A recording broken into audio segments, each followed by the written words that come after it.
I do not normally work this big. This is very large. It's not that I can't, it's just that I prefer not to.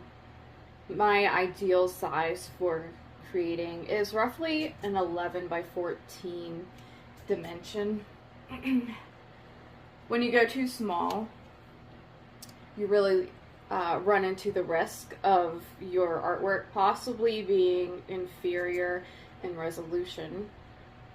And then if you go really big, I don't think there's any such thing as too big, but then you have to, at least the way I do it, scan it in sections. And depending on the medium, you may be limited to how well it scans, like the contact with your scanner, depending on how rigid your surface is that you're working on. So if you have any lift at all from the scanner surface, because the artwork is so big, you're going to have blurring and a deeper shadow, a darkness to it, which I'm very much trying to avoid.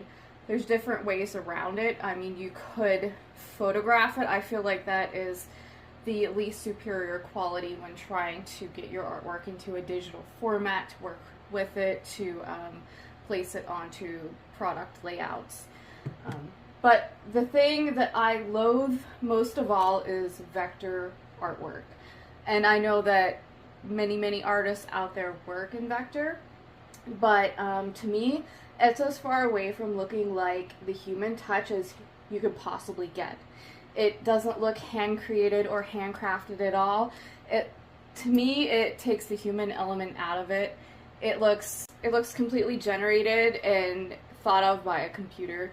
And the purpose of making art is to express the human experience. And so maintaining the integrity of handcrafted is as core as it gets in the way that I create. I think one of the reasons why I loathe the vector art so much was because whenever I got into my design career, it was kind of like the shiny new toy. All the companies seem to be really obsessed with vector art in Illustrator, and it looked so unsophisticated and childlike to me.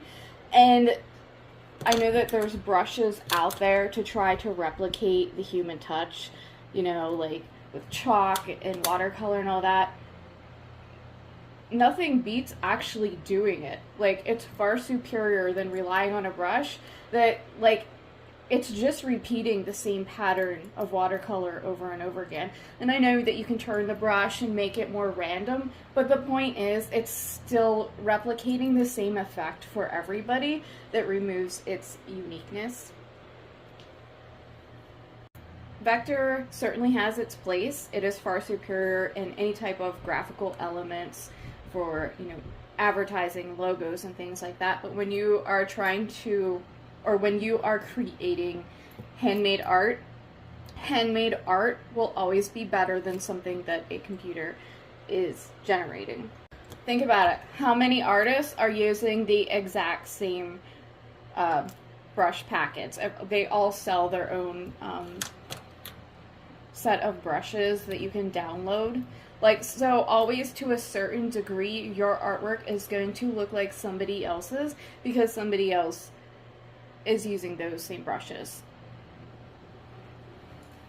So my tip to avoid having to pull things and make them into vector, work to the scale that you need your artwork to be. Don't work too small.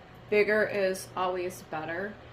If you have to, you can piece your artwork together, scan it in separately, and then if you really have to, you can always set up a photo shoot in the highest resolution, lined up in the best straight on position so that you don't get any warping, to then digitalize your artwork so that you can further format it onto whatever product layouts that you need.